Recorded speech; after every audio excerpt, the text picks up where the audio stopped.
Okay, Joseph, this is your new latest invention, right? What is this? Controlled airsoft gun attached to RC car. So this is basically a remote RC with a remote airsoft gun, right? How long does that take you to build this? 2 months. You spent 2 months, whole summer long, worked on this. This was a lot difficult than it looks. And show me how it works. So here's some joystick to move the RC car, and here's trigger.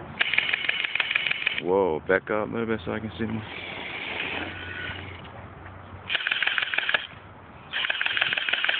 Probably can't see, but it shoots a lot of BB guns right now.